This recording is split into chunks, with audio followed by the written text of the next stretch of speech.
101 RRI Singaraja, siaran kanal informasi dan inspirasi pendengar dialog Hai Balik Ken. Kesempatan hari ini kita akan sharing seputar topik pengawasan agen legal pada LPK. Telah hadir narasumber di studio Kadis Naker Kabupaten Buleleng, Bapak Dr. Andes Komang Sumertejayo. Selamat pagi, swastiastu Pak Kadis. Oke, selamat pagi, swastiastu. Apa kabar Bapak di kesempatan hari ini? Semuanya. Kabar baik ya. Baik ya, luar biasa Pak ya. Salam sehat selalu. Aktivitas bagaimana, lancar? Lancar. Terkendali, mantap, luar biasa. Dan pendengar, selain Anda bisa dengarkan di frekuensi FM 97,9 atau di New RRI Playgo, Anda juga bisa saksikan melalui channel YouTube kami di RRI Official ya. Dan terkait dengan pengawasan agen legal pada LPK, Pak Kadis, bisa disampaikan apa itu LPK atau Lembaga Pelatihan Kerja? Apakah LPK ini harus berbadan hukum atau bagaimana? Silakan penyampaiannya. Ya, terima kasih Bu Ayu dan para pemirsa, selamat pagi dan terima kasih Pak Ibu, pemirsa seluruhnya yang kami banggakan. LPK itu adalah lembaga pelatihan kerja ya.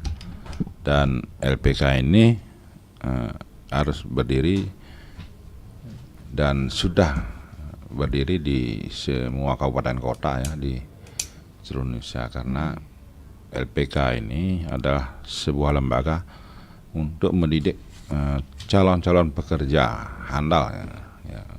Mereka yang mempersiapkan dirinya kompeten, dia harus masuk ke lembaga pelatihan kerja ini, semacam sekolah kilat ya, semacam sekolah kilat atau bimbel model-model begitu. Dan LPK ini di Buleleng ini ada 48 ya, LPKS, dan ini berbadan hukum dan semua punya izin melalui OSS izinnya yang terbaru. Kalau izin yang lama itu dengan manual, tetapi masih dianggap berlaku karena sudah mendapat centangan model checklist itu dari perizinan terpadu. Nah, kalau di OSS ini dengan sistem teknologi sekarang langsung dia upload data apa yang dibutuhkan ADART, sarana prasarana dan seterusnya, termasuk instruktur. Kemudian kurikulum itu KMB misalnya, kurikulum berbasis konten itu harus juga diupload semuanya. Dan itu terbitlah izin itu. Dan sebelum izin terbit kita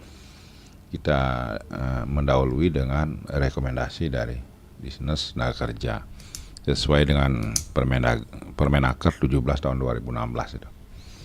Nah, kemudian di sebuah perjalanan itu LPK juga diawasi oleh pengawas tenaga kerjaan.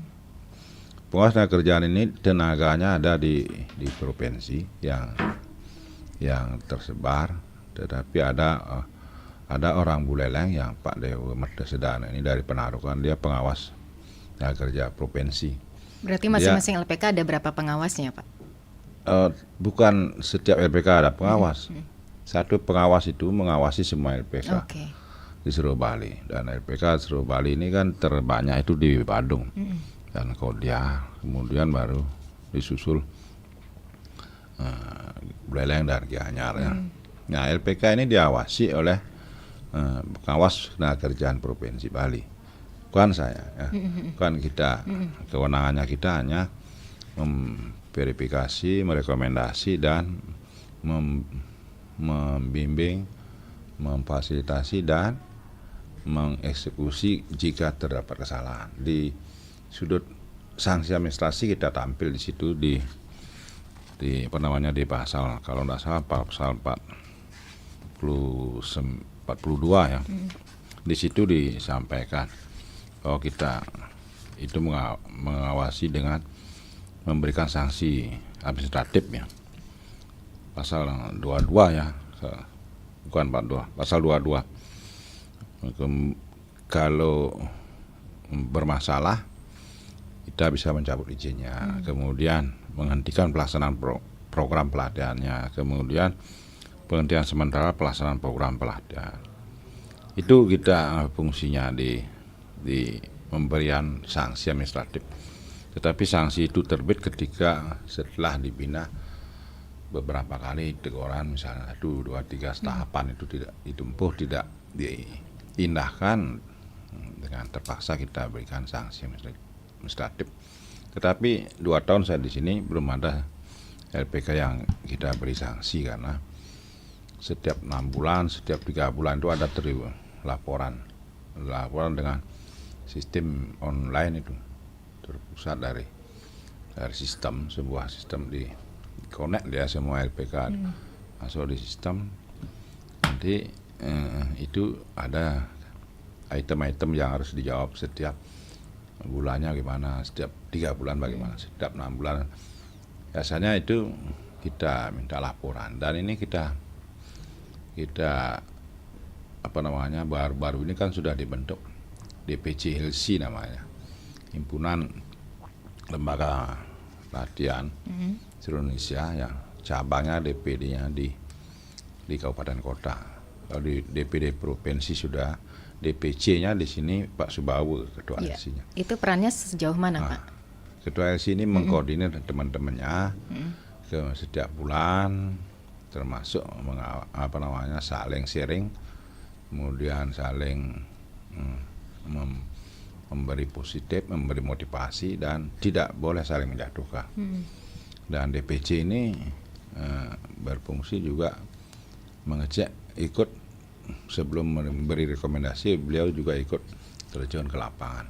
Jadi meriksa apa ya LPK itu berdiri, siapa pendirinya, siapa direkturnya siapa, kemudian instrukturnya berapa, instruktur di bidang apa saja, episervice, SPA dan seterusnya lah. Itu dia juga cek, itu dia ikut serta, dan bahkan baru-baru ini sudah menghadap Pak PJ Bupati audiensi di rumah jabatan, dan saran beliau supaya DPJ LC itu BPD terlibat, karena kan siswa setelah tamat itu, siswa yang ingin bekerja ke luar negeri itu biasanya dia bermasalah di keuangan. Nah, ketika keuangan padahal di situ ada KUR, tetapi KUR itu ternyata di prakteknya itu ada jaminan. Nah, ini yang biasanya dibahas setelah kita audiensi dengan Pak Bupati nanti, supaya LPK ini mencantumkan BPD sebagai penasihat juga. Kalau di BNI BRI itu dia memang sudah bergerak akurnya itu, tetapi BPD masih dalam proses penjajakan. Iya, berarti LPK ini bisa menyalurkan tenaga kerja ya, Pak ya? Ya, LPK ini alat untuk menyalurkan ya. Kalau LPK secara konkret atau absolut tidak boleh sebenarnya. Dia hanya melatih dan memberi keterampilan khusus supaya mereka cerdas, terampil. Karena bekerja ke luar negeri itu harus dia punya sertifikasi LPK. Sertifikasi inilah kemudian dicek di lapangan dan dicocokkan dengan personilnya. Kalau dia FB service misalnya, cerdas enggak dia akan cocokkan oleh pemakai kerja, misalnya di luar atau di pesiar. Biasanya itu dicocokkan. Tetapi LPK belakangan ini terus terang, kalau fakta di lapangan, dia memang bergandengan tangan dengan agen resmi. Kalau tidak bergandengan tangan, dia tidak akan dapat murid kadang-kadang. Nah, isunya seperti itu. Dan faktanya sering dia membujuk, dan dia punya link khusus dia dengan agen resmi. Kalau agen resmi kan boleh dilihat di Bali Mantap itu. Di Bali Mantap, di download ini Bali Mantap, kelihatan agen resmi berapa. Nah, di situ supaya masyarakat tidak terjebak dan tidak. Selama ini ada nggak masalah, Pak, yang masyarakat terjebak dalam hal itu? Pernahkah menemukan kasusnya di Buleleng pada khususnya ya? Kalau masalah ada, ada masalah, tetapi masalah itu kan kasuistis istilahnya. Artinya tidak serta-merta begitu. Kadang-kadang terbit karena masalah itu karena memang ada orang yang memakai atas nama agent atau atas nama PK, dia yang membujuk rayu ini apa namanya si calon tenaga kerja atau CPMI yang akan berangkat keluar. Nah itu yang kita tidak bisa pantau. Kenapa? Karena itu perorangan sifatnya, artinya kasuistis, artinya tidak serta-merta masalah itu. Tetapi ketika mereka akan berangkat keluar, bekerja keluar, ini kan bidang pariwisata dan bidang pertanian dan perkebunan yang banyak. Tetapi lebih banyak di bidang pariwisata. Nah, ketika bidang pariwisata dia bekerja di Bali maupun di luar Bali, dan sering itu bekerja di luar negeri ya. Tapi data yang ada, PMI yang paling banyak pesiarnya itu di Buleleng, seluruh Bali. Nah, ini biasa kalau pesiar itu jarang dia bermasalah, Bu. Karena screeningnya ketat. Iya. Yang bermasalah yang di yang di darat ini yang banyak. Iya. Contoh kita kemarin menemukan kasus ya ditipu oleh oknum atas nama LPK, tapi LPK-nya itu setelah ditelusuri memang bodong. Kita periksa bodong, kita blokkan sehingga kita ada kasus lah, sehingga kita sempat dipanggil oleh pengadilan, kemudian dari Polres maupun dari Mabes bahkan di tahun 2022. Nah, sekarang sudah punis itu satu orang. Tapi ada lagi kasus yang merebak adalah ya kasus TPPO yang banyak di Indonesia. Yang baru-baru ini ya Pak ya? Sekarang sudah di dalam proses dan staf kami di bidang penta luas itu yang dipanggil oleh Polres dan dimintai keterangan. Nah ini sering kita juga menjadi saksi minimal ya, karena memang tugas kita itu urusan ketenagakerjaan ya, sesuai dengan tupoksi kita di Naker ini mengurusi tentang ketenagakerjaan dan transmigrasi. Jadi ada urusan wajib dan urusan pilihan yang harus kita laksanakan sesuai undang-undang pemerintahan daerah itu. Di urusan wajib inilah tenaga kerja. Nah, setiap soal tenaga kerja itu kita biasanya terlibat dan bahkan menjadi saksi atau tergugat begitu ya. Itu resiko kita, tetapi kita wanti-wanti pada staf supaya melakukan tugas dengan baik sesuai norma standar prosedur kriteria yang ada. Jangan main-main di era sekarang. Nah itu sudah kita sampaikan di awal, tapi kan persoalan juga akan tidak pernah berhenti ya. Artinya sepanjang orang itu bisa melakukan sesuatu biasanya masih ada masalah yang terbit. Nah, sama dengan di film itu kan antara kriminal dan polisi itu kan terus bergantian saling pelajari, saling intip ya, saling mendahului. Itu terus memang terjadi dan memang seperti itulah. Kita juga tidak bisa menutup masalah dari. Kira-kira ada berapa kelebihan sih Pak kalau masyarakat yang mengikuti program LPK nih Kak? Kalau masyarakat atau calon tenaga kerja ini mengikuti LPK itu banyak keunggulan ya, keunggulan yang didapat, kompetensi dia kompeten, jadi dia mahir di bidangnya, sehingga bahkan ada tanda kompeten itu, dan dia orang itu beda dengan yang tidak pernah pelatihan. Bedanya di mana? Karena ini kan di pelatihannya ada SOP-nya, ada kurikulumnya, ada teorinya dan ada prakteknya. Tidak ada LPK yang 3 bulan selesai, tidak boleh. Minimal 6 bulan 1 tahun. Nah model di D1 itulah. tapi dia bersertifikasi. Nah, ketika dia bekerja ke luar negeri itu, dia memang lebih terampil dari orang yang tidak masuk ke LPK.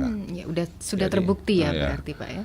kalau di universitas atau di jenjang ini, bahkan di luar negeri kan tidak ditanya S1 atau S2, enggak ditanya seperti itu.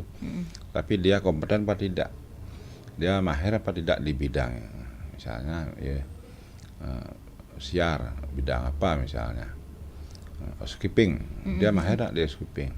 Kalau sudah mahir, oh dia gaji sesuai dengan aturan mainnya, per jam misalnya sekian jam. Nah itu di luar. Bahkan itu bedanya kalau mereka terampil atau tidak, nanti dibuktikan dengan sertifikat dan eksistensi orang itu sendiri memang betul berlatih apa tidak. Kalau tidak dapat pelatihan itu kadang-kadang tidak sesuai dengan SOP yang kurikulum yang ada ya. Jadi ada yang semacam standar itu, standar yang harus mereka ketahui ya, mereka hafalin dan mereka cerdas di situ. Housekeeping, modelnya spa dan seterusnya, dia punya kelebihan khusus ya. Jadi mungkin di tempat lain di bangku kuliah enggak didapat itu, karena itu kan memang kerja praktik, model praktik itu. Tapi memang menjadi salah satu kriteria kalau mau kerja di luar negeri Pak ya, punya sertifikat kompetensi sertifikat di ini, bidang kompetensi itu. ini diutamakan, karena ini akan menjadi sebuah basis menunjukkan kemampuan. Mereka mampu dan dilegalkan oleh pemerintah yang setempat itu. Ada legalisasinya, ada bubuk tanda tangan, kemudian ada cap dan juga direkturnya. Itu sekilas ya, dan LPK kita di Buleleng ini 48 setiap bulan kita rapat, evaluasi, kemudian tentang program, kemudian tentang isu yang berkembang dan solusi yang sering disiringkan di tiap bulan tuh. Ya, 48 LPK yang ada di Buleleng ya Pak ya. Sebelumnya memang 48 atau ada peningkatan? Nah, kami tahun ini kan uji akademik yang dari Jepang, yang khusus mendidik tenaga terampil ke Jepang, itu uji akademik yang baru terakhir ini muncul izinnya. Sebelumnya itu kan sudah berizin. Nah, itu mungkin kemarin 2022 47, sekarang 48. Ada beberapa yang baru ya, termasuk juga yang di barat. Itu yang baru kemarin tercatat 46, 47, itu sekarang 48. Nah itu di luar ini ya, apa namanya, komunitas ya. Di luar komunitas ada di 7 komunitas itu bentukan dari pusat juga, tetapi bidangnya khusus dia, seperti di Selat itu Tata Rias, khusus Tata Rias, yang lain tidak bisa masuk ini. Di Selat, kemudian di Kalibubuk ada beda-beda berarti Pak ya, kursus desain dan grafis itu ada. Kalau di Bungkulan ada Tata Rias juga. Berarti Buleleng lengkap semua Pak ya? Ada 7 kecamatan yang dapat ya, yang 2 enggak. Kecamatan Kutamban dan Tijekulo yang tidak masuk komunitas itu. BLK komunitas namanya.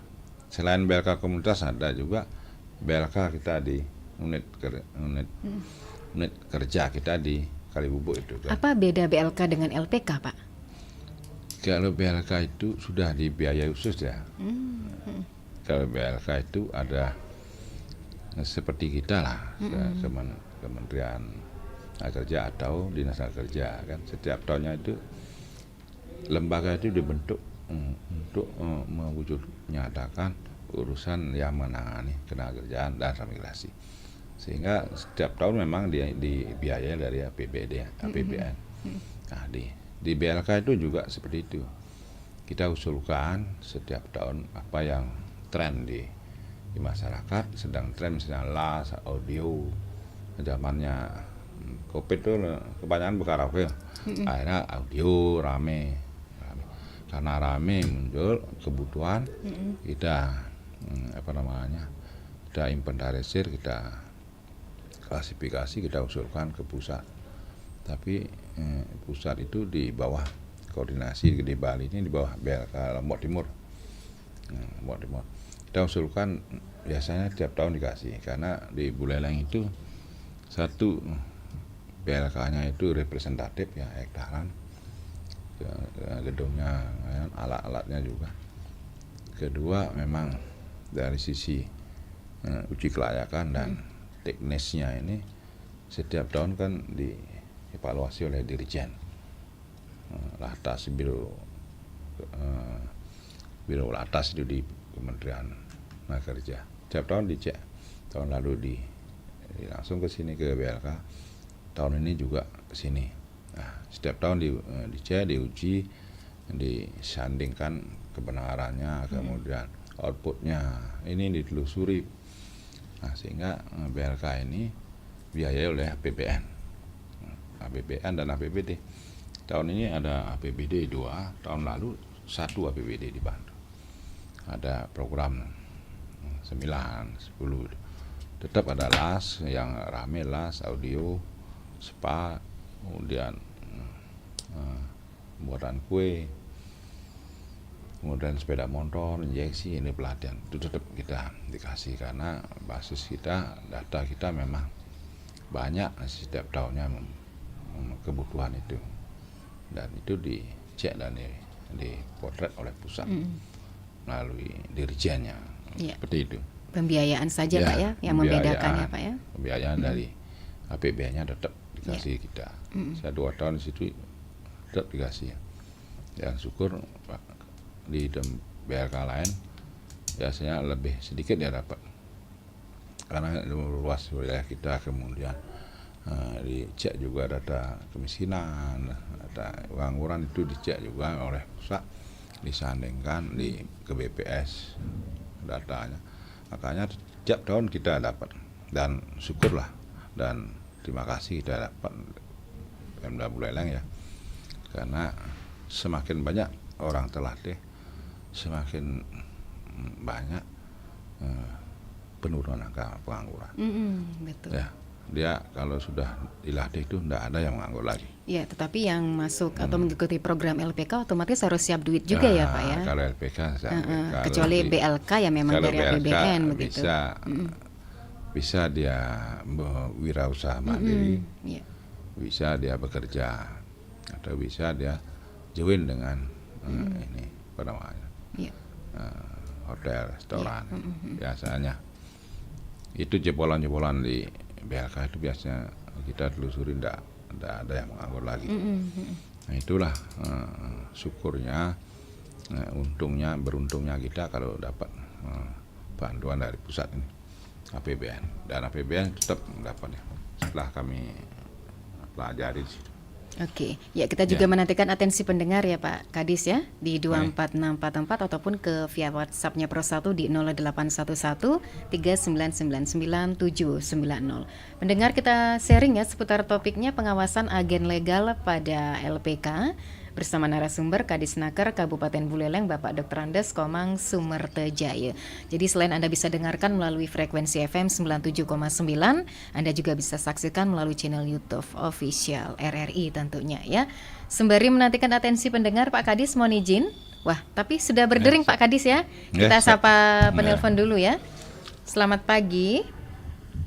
Selamat pagi. Nggih. Selamat pagi. Swastiastu sareng Pak Narte niki. Nggih, Rahayu Rahajeng Bapak. narasumber. Nggih, Rajang. Galungan kuningan Pak Narte. Nggih, kuningan sang sami. Sukses selalu. Merdeka. Merdeka. Niki kan tenaga kerja ini kan ada yang sifatnya akademisi dan terampil dalam teori kan gitu ya. Tadi dijelaskan. Nah, ada yang saya dengar permintaan, mungkin ini benar atau tidak. Kalau akademisi itu teori kan termasuk dia sudah menjadi profesional perawat misalnya. Ya, ya. Apakah kalau kerjasama pemerintah, katakanlah pemerintah antar negara gitulah, memerlukan tenaga, saya ambil contoh perawat, apakah Depnaker atau Dinas Tenaga Kerja ini bisa menjembatani, artinya jalurnya ke sini drone dikirim, apakah dia sendiri-sendiri memohon dari negara yang memerlukan tenaga perawat. Nah, bagaimana pengalaman Pak jika ada, mungkin perlu disosialisasikan, karena saya sering bertemu, karena saya mengajar juga dulu di Stikers, kemudian ada SMK perawat, sekarang di Unisa ada D4 perawat. Nantinya dia jangan sampai hanya berpegang nunggu kerja di rumah sakit saja atau lembaga kesehatan saja.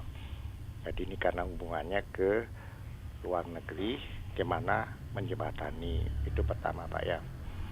Kedua, saya sering mendengar dan ketemu ini anak-anak di taman kota, Dek, melajahin apa Dek, di sekendi melajah di ini otodidak Pak, melajahin bahasa Perancis yang lah biaya untuk kursus. Loh, kok bahasa Perancis? Ya ada adik kelas saya Semea udah berangkat ke sana. Oh, berarti dia memerlukan bahasa dulu, sehingga saya berpikir seperti kemarin-kemarin Pak sudah interaktif, mungkin ini peluang. Jadi apabila banyak memerlukan itu, mungkin BLK membuka dan mencari tenaga pembinanya bahasa Prancis kan Pak ya. Ya, karena ini kan peluang juga kan ya. Jadi departemen ini kan melihat peluang, tantangan, peluang, kesempatan kan itu Pak ya. Masyarakat ada kesempatan, peluangnya ada ke luar negeri, harus disikapi dengan cermat kan itu, jangan sampai tidak terisi kan gitu ya, tidak terpenuhi itu ya. Nah, kalau bahasa Inggris kan sudah, menurut penjelasan dulu saya dengar interaktif. Mungkin bahasa lain, bahasa Jepang, karena di Undiksa ada bahasa Jepang, mungkin lebih gampang ada koordinasi kan itu Pak ya. Nah, kemudian yang lain Pak, dari segi tadi ada istilah yang berangkat ke luar negeri itu sering memang yang bekerja keterampilan ini kan sudah kondisi ekonominya untuk kuliah ke perguruan tinggi itu sudah tidak bisa Pak. Ya, karena saya mantan dosen, banyak mahasiswa, calon mahasiswa itu ada yang mundur sekarang Pak. Dengan adanya ini, saya orang kampus, Pak, saya sudah masuk Pak, mandiri tes, gusti main 18, walaupun nanti SPP atau UKT-nya dikit tergantung kemampuan, tapi karena ini saya dapat favorit yang bahasa Inggris, dapat PGSD, saya mundur. Berarti dia IQ-nya sudah tinggi, tapi kemampuan ekonominya kurang, sehingga banyak lari seperti keterampilan ini, spa dan sebagainya ya, perhotelan dan sebagainya. Nah, untuk itulah apakah kalau berangkat ke luar negeri ini perlu disikapi, karena ada juga lembaga-lembaga pendidikan keterampilan buat MOU, dia berangkat, setelah berangkat kerja 2 bulan dikembalikan dananya. Jadi terbentur uang ini keberangkatan 30 sampai 40 juta. Ada juga yang sudah pulang Pak, karena COVID. Saya ketemu 5 orang. Pak, ini deh PPC Pak, adik ngelipis kan Pak. Yang sedang berangkat Pak, munduang pes 30 untuk kedua kali berangkat. Nah, itu karena COVID Pak ya. Nah, apakah bisa ya seperti tadi Pak Bupati PJ itu sangat jeli juga, ada lembaga keuangan, jaminannya adalah pemerintah, kontaknya ke keluarga dia, ya, sehingga dia dibayari dulu, nanti setelah dia kerja udah pasti udah kerja dia bisa dikembalikan. Demikian juga Pak, apakah saya tidak tahu kalau anggota dewan ke luar negeri buat visa, buat paspor dan sebagainya itu apa ada keringanan? Apakah tenaga kerja yang legal gini mengurusnya, ya, ada dispensasi pengurusan lebih perhatian, dan mudah-mudahan juga nanti Bapak ada pertemuan-pertemuan antar instansi yang ada hubungannya ke luar negeri bisa memberi keringanan sehingga yang berangkat ini tidak beban karena biaya mundur. Baik. Nah, Ya, Pak itu Narte setiap sudah bisa tugas ditangkap itu apa yang menjadi penyampaian kepada Pak Kadis. Ya. Silakan, selain Pak Narte, ada WhatsApp dari Ibu Made yang ada di Sambangan ini, Pak Kadis, mempertanyakan apakah setiap akan kerja ke luar negeri harus mahir bahasa Inggris dan berapa pembayaran yang resmi begitu ya, baik di BLK maupun di LPK. Silakan untuk ditanggapi Pak Kadis sembari menantikan atensi pendengar lain. Oke, terima kasih Pak Narte dan Ibu Made di Sambangan. Pak Narte ini apa namanya? Mantan dosen ya. Tapi mohon maaf Bapak, sebelum ditanggapi kembali kita sapa penelpon. Selamat pagi. Ya. Halo. Merdeka, nggih. Sareng Pak Putu Mahar niki. Iya. Nggih, durus Bapak. Ayo saya langsung menuju Pak Kadis. Eh, Sekarang sudah merupakan mendengar situasi kondisi tenaga kerja di Indonesia termasuk pada ini. Rame-rame sekarang mencari pekerjaan keluar. Dengan nama apakah ini? Ini pertanyaan di masyarakat begini. Ya, ini betul-betul sangat memprihatinkan sekali apabila tercandung hukum. Ya, tindak pidana perdagangan orang. Rame-rame karena situasi kondisi faktor ekonomi. Ini saya membuat prihatin. Ya, tenaga kerja kita ini yang handal-handal karena sulitnya di tanah air mencari kerjaan karena gaji kecil pada faktor lain. Ini menjadi suatu faktor penyebab keluar mencari pekerjaan. Ini yang sangat saya disayangkan sekali. Kalau sudah terjadi peristiwa hukum ya di luar seperti ini, baru kita pangling semua. Ya, Pak Presiden sudah menanyakan masalah ini. DPPU ini segera diambil langkah tegakan. Itu yang pertama. Di Buleleng juga yang pertama. Banyak putra-putri kita keluar LBLK, LPK, AGN sekarang ini. Ini cepat pusatnya di Buleleng sudah ada nih. Jangan tidak mau sebutkan nama-nama LPK ini. Dulu putra-putri kita sulit dari sini ke Jakarta tuh. Denpasar sana sulit Jakarta. Sampai ada suatu hal-hal yang betul-betul ya sangat memperhatikan sampai di Jakarta testing penyalurannya juga dilengkapi. Ini betul-betul saya sendiri punya teman, punya saudara pengalaman seperti itu. Ya. Yang ketiga, ironis ini, LPK sudah mengirimkan, ini sudah mengirimkan ya, secara resmi menampung negara ini negara itu baik di kapal maupun di darat. Dipilih sekarang ini. Yang cepat berduyun-duyun, mudah-mudahan kita dapat SMA melamar. Dalam 1 tahun ketika langsung berangkat. Ada yang kembali dia berangkat, ada yang kembali, ada yang tidak. Ya. Ini ada negara menganut teokrasi. Anak-anak yang pinter di Indonesia, di luar negeri pinter, tidak mau pulang.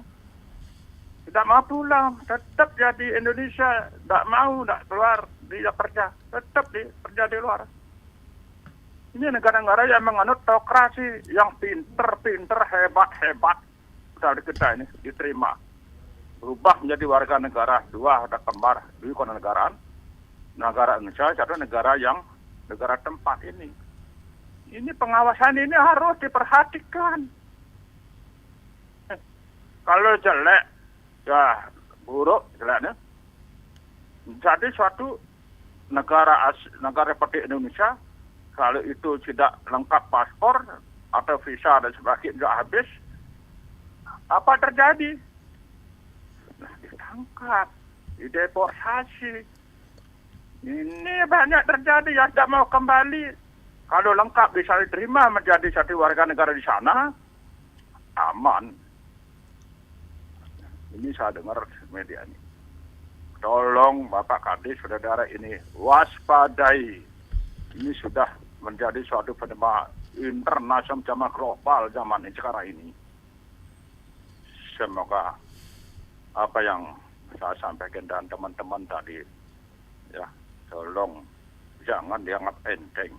Kasihan kok putra-putri kita yang hebat-hebat tidak mau pulang ke Indonesia. Apalagi Menteri Keuangan, pelajar-pelajar kita dah tamat sekolah luar negeri, tinggal luar, tidak ada yang kembali. Perjanjian. Karena pinter-pinter diterima di negara, mereka sudah mau pulang.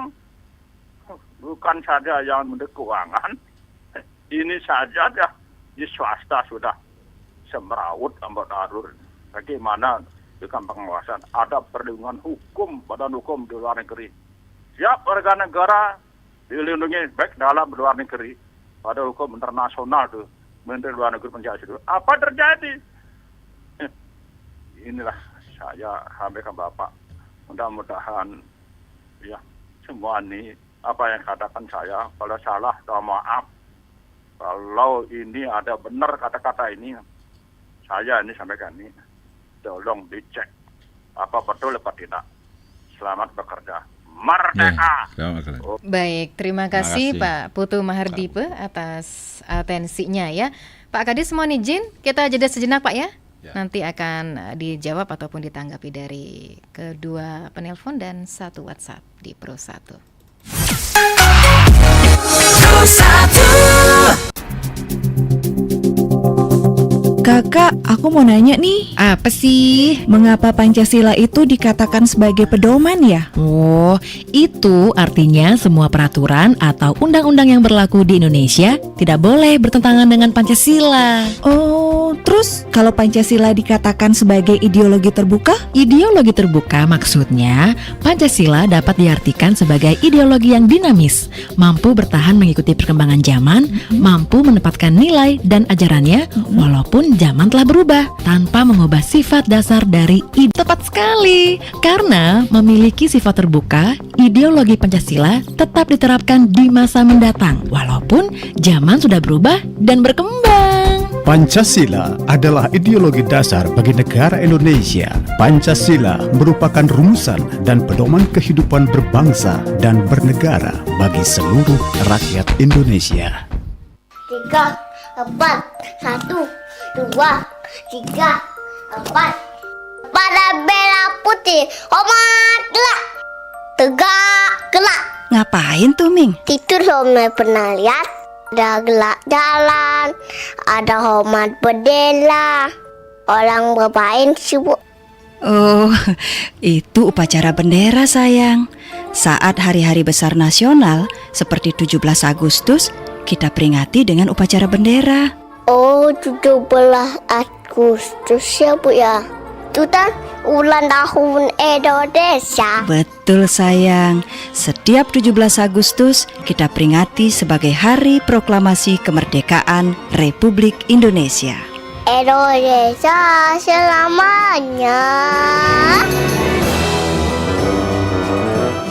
Tanamkan rasa cinta tanah air berbangsa dan bernegara sejak usia dini.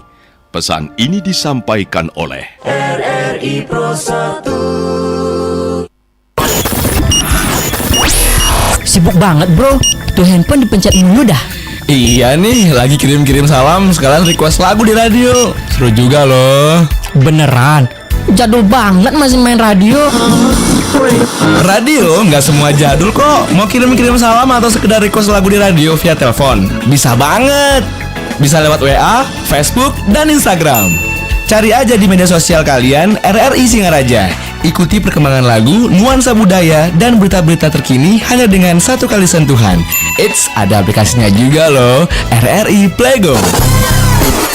Yuk hubungi marketing kita untuk cari tahu seputaran pemasangan iklan dengan Desri 085 338 912 111 atau Dewe 081 54 706 806.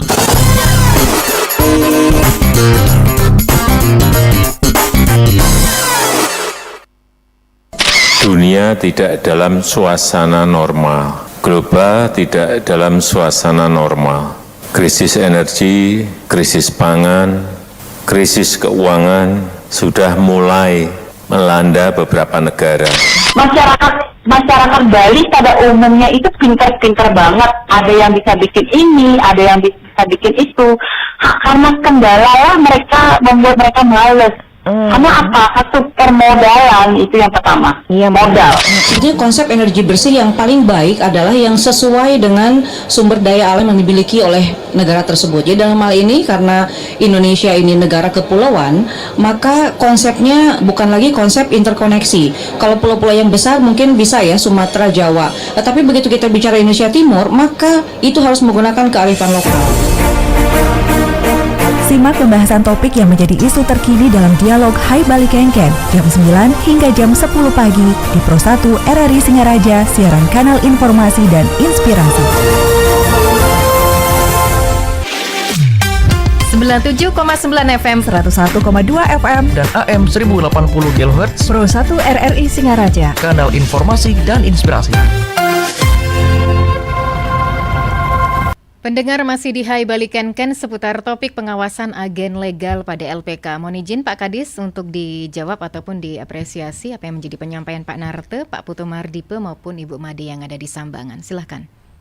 Ya, terima kasih Pak Narte, Bu Made Sambangan dan Putu Mardipe yang sudah beratensi ya. Yang pertama Pak Putu Narte ada memang permintaan perawat ya, memang ada kalau permintaan perawat ini di di Jepang ya, di Jepang kita buka. Nah ini permintaan ini tentu kita lihat di putusan peraturan Permenaker, perubahan Permenaker ke-22 ini ya. Ada beberapa negara, kalau kemarin tertera itu 88 negara dibuka untuk tenaga kerja seluruh dunia ya. Nah, kemarin tahun ini di Jepang itu udah ada kemarin, tetapi isunya memang seperti itu ya, tetapi setelah saya cek di peraturan ya, keputusan ke-22 ini belum ada ya Pak Nate ya. Nah kemarin juga kalau tidak salah beberapa bulan lalu ada pertemuan dari Rumah Sakit Kertausada yang digagas, kita diskusi di situ dengan mendatangkan EP2MI juga yang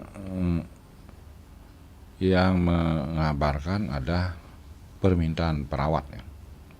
Nah ternyata di negara Jepang belum resmi membuka itu Pak. Nah kalau belum resmi, apakah di Snaker bisa menjembatani?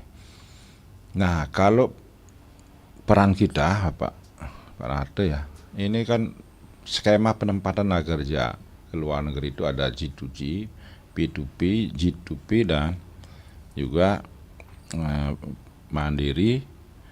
Lagi satu adalah perorangan, ada yang oleh perusahaan dan perorangan, ada Pak skema perusahaan. penempatan tenaga kerja ya, Pak. Nah, itu ya. Nah, kita beberapa bulan ini G2G ternyata diatur dari pusat, Pak. Kita tidak diberikan keleluasaan. Artinya G2G itu diambil oleh provinsi dan itu diatur oleh pusat. Oleh karena itu kita tidak masuk di situ, Pak. Jadi peran kita belum maksimal di situ, Pak. Nah, kalau mandiri ini yang biasanya ini yang tanpa pengetahuan kita. Kalau mandiri dia berkomunikasi dengan kita, bisa kita nyembatani, Pak. Tetapi kalau mandiri perorangan dia bergandengan dengan, anggaplah kasarang penipu misalnya, yang punya bibir manis ya, rayuan gombal, kan kita tidak bisa telusuri, Pak. Nah, itu masalah. Itu yang membuat masalah. Nah, kemudian apakah sendiri-sendiri atau negara? Nah, kalau itu skema penempatan, Pak, seperti kami sampaikan tadi, itu ada G2G, itu antar pemerintah di provinsi Bali dengan provinsi Jepang misalnya. Nah, ini kemarin ini diatur oleh pusat, Pak, dan itu diberikan jatah kepada provinsi. Kabupaten tidak diberikan jatah, sehingga kita tidak masuk di situ, Pak. Nah, kemudian juga yang lainnya perusahaan. Nah, kalau beberapa tahun lalu pernah kita membuka seremonial ya, bekerja ke New Zealand itu, Kiwi. Tetapi itu perusahaan, Pak. Nah, itu perusahaan pekerjakan tenaga kerja kita. Itu boleh skema penempatan tenaga kerja. Itu boleh, Pak. Dan itu sudah melalui pusat dan provinsi. Jadi kita hanya menerima dan memfasilitasi. Kemarin sudah kita selenggarakan di kantor bupati ya. Kebetulan Pak PJ diwakili Bu Asisten 2. Nah, itu pernah terjadi, Pak. Itu salah satu skema penempatan. Kemudian yang kedua, sering mendengar bahasa Prancis ya. Nah, ini kan kita akan melihat kebutuhan masyarakat. Kalau Pak melihat perorangan misalnya orang yang ganteng bahasa Prancis, sudah itu dia sendiri-sendiri tidak belajar, kemudian dia sendiri mencari kerjaan, itu kan sebuah hak mereka, hak warga negara kita, hak tenaga kerja kita. Nah, kalau itu disampaikan kita akan fasilitasi, kita akan usulkan ke pusat melalui BLK ini. Tetapi kalau perorangan kan tidak bisa kita lihat, Pak. Mudah-mudahan nanti ada beberapa yang minimal 16, Pak, 16 pesertanya. Setiap pelatihan itu di BLK 16 orang pesertanya. Kalau itu ada 16 misalnya, atau Pak melihat ada orang, kemudian Pak suruh orang itu mengumpulkan 16 peminat, atau kita akan usulkan ke pusat melalui APBN. Nah, kita siap fasilitasi, Pak, karena BLK itu akan mencermati kebutuhan masyarakat, sampai kebutuhan desa, kelurahan sesuai musrenbang desa. Nah, kemudian bahasa Perancis barangkali ini nanti biasanya kalau tidak ada instrukturnya kita cari instruktur dari luar, itu biasanya, Pak. Kita siap, Pak, terus sepanjang ada kebutuhan yang ada. Kalau perorangan belum bisa kita tangkap, Pak. Nah, itu Pak Nade. Kemudian dari segi berangkat ke luar negeri ini ya memang ada IQ-nya yang tinggi itu bisa ya. Kemudian ada juga kelemahannya, kalau ekonominya lemah. Nah, ini kalau ekonomi lemah, Pak, biasanya ini ada sistem KUR, Pak. Di BNI, BRI ini bisa dilakukan sistem KUR, boleh melalui BNI, BRI. Tapi BPD sedang diupayakan, Pak. Nah, kemudian apakah bisa lembaga keuangan pemerintah menjamin? Ya. Nah, tentu ini harus dikomunikasikan, dulu Pak. Kalau kita akan memfasilitasi mereka kalau mereka mau koordinasi ya. Tapi kalau sendiri-sendiri tentu sulit Pak. Kita tidak bisa deteksi juga. Nah itu kelemahan. Ya, karena durasi Ya. Pak Kadis, langsung saja ke Kemudian Pak Bu jawaban yang mana dulu ya, Pak Putu Mardi? Bu Made, Silakan. biaya yang resmi di BLK itu tidak berbiaya ya, artinya gratis. Kalau pelatihan di BLK gratis ya. Tetapi di LPK pasti bayar Bu.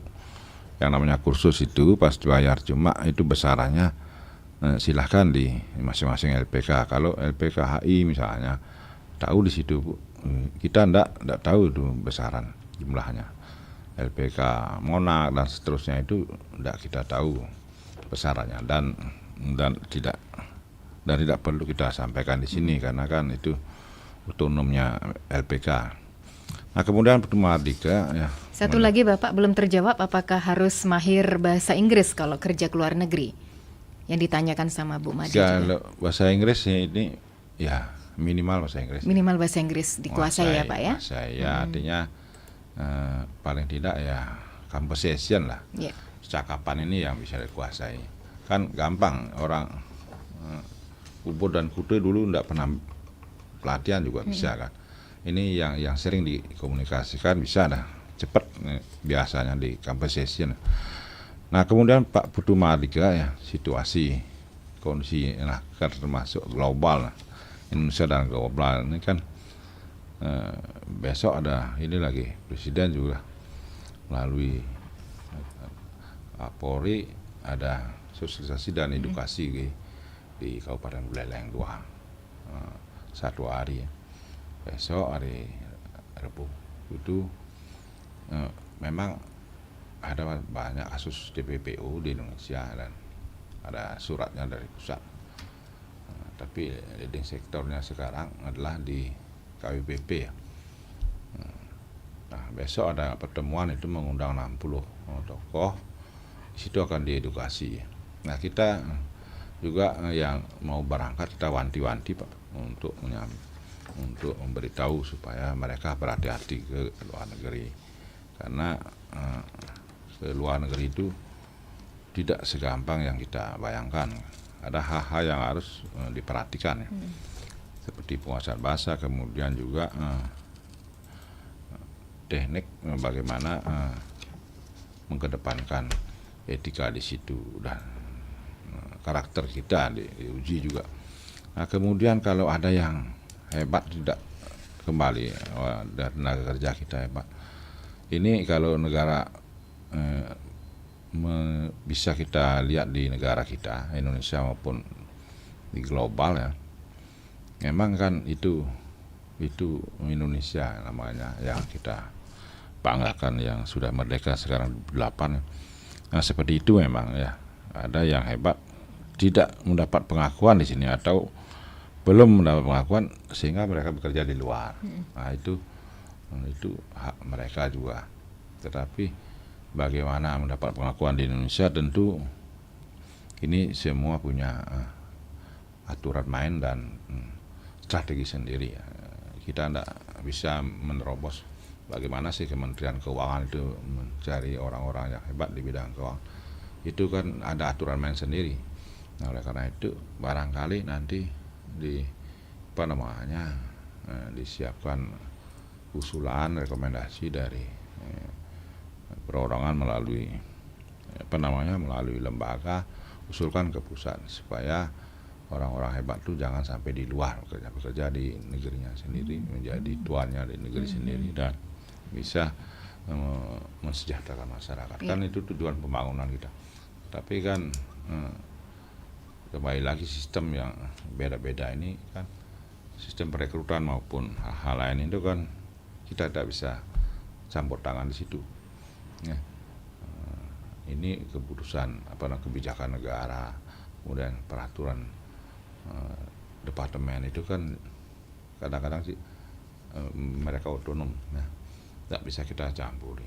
Nah, seperti pengangkatan TNI Polri ini setiap tahun kan, tetapi PNS berapa tahun tidak ada, baru dibuka sudah itu keresahan, nakoda dan sebagainya, itu juga banyak persoalan di negara kita, tapi semua akan disiapkan solusi ya, mudah-mudahan solusinya bisa memberikan harapan yang bagus. Oke, sudah semua terjawab ya Pak Kadis ya. Sebagai penutup Bapak, monggo closing statementnya, pesan penting apa Bapak yang ingin disampaikan kepada pendengar terkait pengawasan agen legal pada LPK? Ya, barangkali yang perlu kami sampaikan sebagai penutup ya, kami harapkan tenaga kerja yang mampu, yang potensial supaya memiliki kompetensi melalui pelatihan di LPK maupun BLK, sehingga dari pelatihan itu membuat lebih terampil sehingga bisa bersaing di pasar kerja. Itu barangkali harapan kami. Teman-teman atau tenaga kerja yang masih belum beruntung silakan ke BLK maupun ke LPK supaya bisa merubah nasibnya, menghidupi dirinya sendiri dan keluarganya. Itu harapan kita. Oke. Terima kasih. Baik. Closing statement tadi menutup jumpa kita ya Pak Kadis ya, dalam dialog Hai Balikanken seputar topik pengawasan agen legal pada LPK. Terima kasih Bapak Dr. Andes Komang Sumertojaya sebagai Kadis Naker Kabupaten Buleleng atas kehadirannya yang didampingi oleh stafnya atau kabitnya Niki di studio. Dan terima kasih untuk pendengar yang sudah beratensi di 24644 ataupun ke via WhatsApp-nya Pro 1 di 081139999790. Apapun yang disampaikan oleh narasumber tadi mudah-mudahan bermanfaat pendengar untuk Anda di kesempatan hari ini ya. Dan dengan berakhirnya Hai Balikanken sekaligus saya Sundari pamit undur diri dari ruang dengar Anda di hari Selasa 8 Agustus 2023. Terima kasih pendengar atas kebersamaannya. Mohon maaf jika ada salah-salah kata. Selamat siang dan sampai jumpa.